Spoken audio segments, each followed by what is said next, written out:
नमस्कार दोस्तों, स्वागत है आपका आज के मुख्य समाचार में, जिसमें सबसे पहली बड़ी खबर बिहार से। सीएम नीतीश कुमार पर बरसे तेजस्वी, कहा कोरोना जांच के नाम पर सरकार कर रही है लोगों के जीवन से खिलवाड़। इसी के साथ दूसरी बड़ी खबर में हम आपको बताएंगे कि उत्तर प्रदेश में स्वास्थ्य सेवाएं हो चुकी है बीमार, 1 दर्जन मंत्री विधायक पॉजिटिव कोरोना। जी हाँ दोस्तों, आपको बता दें अखिलेश यादव ने यह बड़ा बयान दिया है। और तीसरी बड़ी खबर में जिक्र होगा कि मध्य प्रदेश में उपचुनाव के लिए कांग्रेस पार्टी ने कमर कस ली है और भाजपा में सन्नाटा है, जिसके बाद मध्य प्रदेश में भाजपा को बड़ा झटका लग सकता है और कांग्रेस वापसी कर सकती है। हर एक खबर की गहराई में आपको ले जाएंगे दोस्तों, लेकिन उससे पहले अगर आप भी ऐसा मानते हैं कि बिहार और उत्तर प्रदेश में सरकार कोरोना से लड़ने में फेल साबित हो चुकी है, तो आप अभी इस वीडियो को लाइक कीजिए और इस लाल बटन को दबा के इस चैनल को फ्री में सब्सक्राइब करके घंटी बजाइए और कमेंट पे लिखिए जय हिंद। इसी के साथ हमें यह भी बताइए कि मध्य प्रदेश में कांग्रेस वापसी कर पाएगी या नहीं। जी हाँ दोस्तों, रुक करते हैं बड़ी खबरों की तरफ।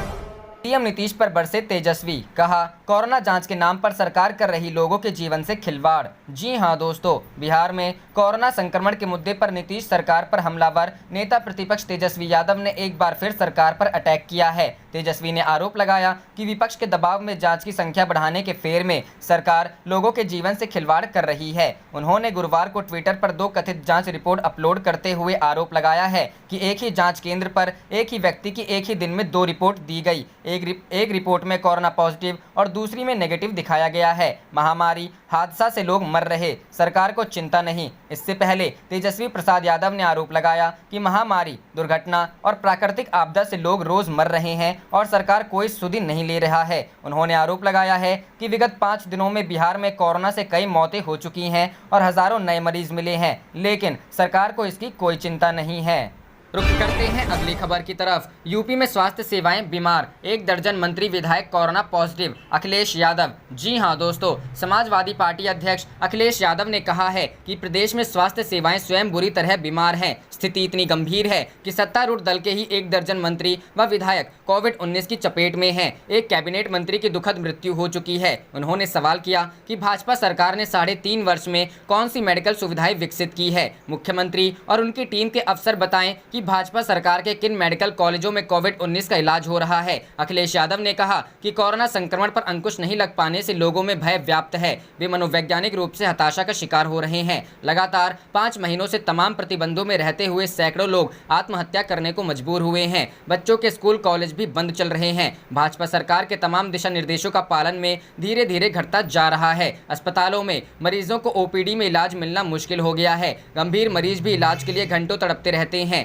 कोरोना जांच की व्यवस्था भी चरमराई हुई है। उन्होंने कहा कि भूख प्यास के साथ ही उपचार व स्वच्छता के अभाव में से कोविड-19 की व्यवस्था मरीजों को और ज्यादा बीमार कर रही है। कोरोना वॉरियर भी अपेक्षा का शिकार। सपा अध्यक्ष ने कहा कि कोरोना वॉरियर्स भी अब सरकारी उपेक्षा के शिकार हो रहे हैं। जब उन्हें ही घटिया खाना दिया जाएगा, सही इलाज व देखरेख नहीं होगी तो उनका मनोबल घटना तय है। गोरखपुर में स्वास्थ्य कर्मियों को भोजन नहीं मिलने और बरेली में सैनिटाइजर खरीद में भ्रष्टाचार की शिकायतें हैं। बदायूं में क्वारंटीन सेंटर पर मरीज भूख से तड़प रहे हैं। कानपुर में संक्रमित लोगों की तादाद बढ़ी है, परंतु प्रशासन निष्क्रिय है। फतेहपुर में 4 पाई पर एम्बुलेंस सेवा का दर्दनाक दृश्य दिखा है। लखनऊ के तेलीबाग क्षेत्रवासी एक आयुष डॉक्टर की कोरोना से मौत के 17 घंटे बाद भी शव वाहन नहीं मिला। केसरी खेड़ा के विक्रम नगर निवासी 36 साल के युवक की मदद की गुहार के 24 घंटे बाद एम्बुलेंस पहुंची।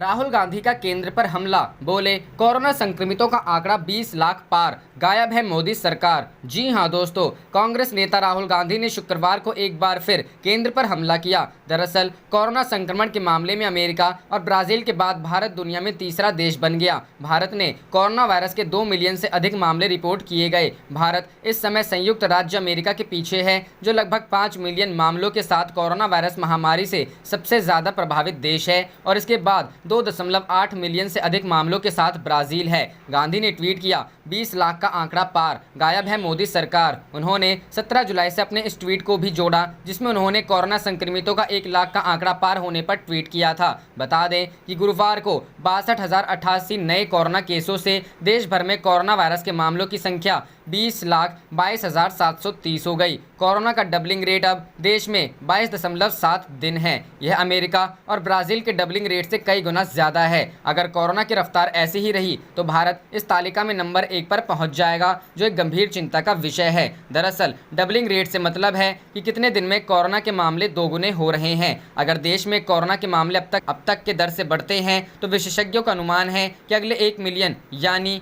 10 लाख केस में सिर्फ 2 सप्ताह से अधिक का समय लग सकता है। यानी अगले 2 सप्ताह बाद भारत में कोरोना वायरस के मामले 30 लाख पार कर जाएंगे। बता दें कि अमेरिका में फिलहाल कोरोना वायरस के 4,49,508 केस और ब्राज़ील में 28,73,304 केस हैं। करते हैं अगली खबर की तरफ। पतंजलि आयुर्वेद पर मद्रास हाईकोर्ट ने लगाया 10 लाख का फाइन। कहा, जनता में कोरोना के डर का फायदा उठा रही कंपनी। जी हां दोस्तों, योग गुरु बाबा रामदेव ने कंपनी पतंजलि की ओर से कोरोनिल ब्रांड का इस्तेमाल किए जाने पर मद्रास हाईकोर्ट ने 10 लाख रुपए का जुर्माना लगाया है। इसके साथ ही हाईकोर्ट ने कोरोनिल शब्द का इस्तेमाल बंद करने का आदेश भी दिया है। दरअसल पतंजलि आयुर्वेद ने पिछले दिनों कोरोना की दवा लॉन्च करने का दावा किया था, जिसका नाम कोरोनिल था, लेकिन सरकार से इसे मंजूरी नहीं मिली और अब पतंजलि अपने इम्यूनिटी बूस्टर उत्पादों को इसी नाम से बेच रही है। चेन्नई स्थित कंपनी अर्दुरा इंजीनियरिंग प्राइवेट लिमिटेड के पक्ष में आदेश देते हुए कोर्ट ने कहा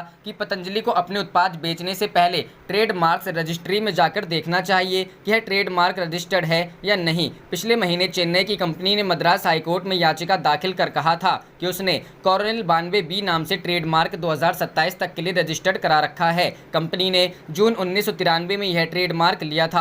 मामले की सुनवाई करते हुए जस्टिस सीवी कार्तिकेयन ने कहा, बचाव पक्ष ने खुद इस कानूनी प्रक्रिया को मोल लेने का काम किया है। वह आसानी से चेक कर सकती थी कि कोरोनिल एक रजिस्टर्ड ट्रेडमार्क है। जस्टिस कार्तिकेयन ने कहा कि पतंजलि को यह समझना चाहिए कि व्यापार में कोई समानता जैसी चीज नहीं होती। यदि उन्होंने यह चेक नहीं किया कि इस नाम से पहले ही कोई ट्रेडमार्क है तो यह उनकी गलती है। पतंजलि की ओर से कोर्ट में जानकारी ना होने का तर्क नहीं दिया जा सकता। मद्रास हाईकोर्ट ने फैसला सुनाते हुए यह कहा कि लोगों में कोरोना वायरस के संक्रमण के डर का पतंजलि फायदा उठाने की कोशिश कर रही है। कोर्ट ने कहा, आम लोगों में डर का फायदा उठाते हुए पतंजलि कोरोना वायरस की दवा की बात कर रही है। कोर्ट ने कहा कि पतंजलि की ओर से बेची जा रही कोरोनिल दवा सिर्फ खांसी, सर्दी और बुखार के लिए कारगर है। ऐसे में इस मुश्किल समय में गुमनाम होकर काम करने वाले संगठनों को पतंजलि की ओर से जुर्माना दिया जाना चाहिए। कोर्ट ने पतंजलि आयुर्वेद को आदेश दिया है कि वह चेन्नई स्थित अदयार कैंसर इंस्टीट्यूट और गवर्नमेंट योग and naturopathy medical college and hospital को 5-5 लाख रुपए अदा करे।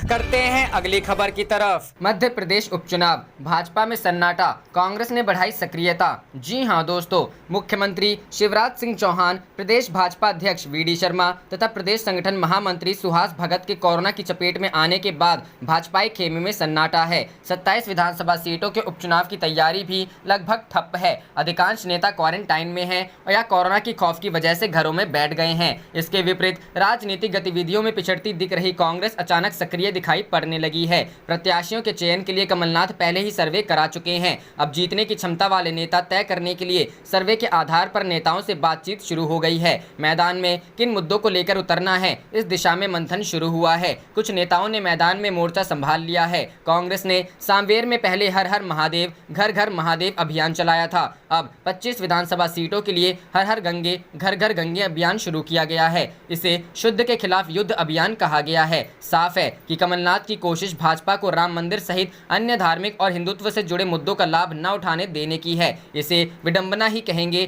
कि अयोध्या में राम मंदिर निर्माण का भूमि पूजन प्रधानमंत्री नरेंद्र मोदी ने किया है तो भाजपा को खुश होना चाहिए। भाजपा को इसका तात्कालिक लाभ मिलना चाहिए क्योंकि वह इस मुद्दे को लेकर संघर्ष करती रही है। पर उपचुनावों में उम्मीद की किरण कांग्रेस खासकर कमलनाथ को दिखाई पड़ रही है। यही वजह है कि राम मंदिर भूमि पूजन को लेकर जितने राममय और भगवाधारी कमलनाथ दिखाई पड़े उतना भाजपा का कोई अन्य नेता नहीं। उन्होंने तय किया है कि भाजपा के जवाब में कांग्रेस गाय, राम मंदिर, गंगा जल एवं राम वन गमन पथ जैसे मुद्दों को लेकर ही उपचुनाव लड़ेगी। करते हैं अगली खबर की तरफ। राहुल गांधी का चुनावी शंखनाद, बोले सहयोगियों के साथ मिलकर बिहार में बनाएंगे सरकार। जी हां दोस्तों, कांग्रेस के पूर्व अध्यक्ष राहुल गांधी ने बुधवार को बिहार के प्रदेश से लेकर प्रखंड तक के पार्टीजनों के बीच चुनावी शंखनाद किया। इस वर्चुअल संवाद में उन्होंने कहा कि बिहार बदलाव का वाहक रहा है। स्वतंत्रता आंदोलन की शुरुआत भी गांधी जी ने पश्चिमी चंपारण से की थी। विपक्षी एकता पर जोर देते हुए राहुल बोले कि बेहतर प्लानिंग से काम काम करे। साथ ही उन्होंने दावा किया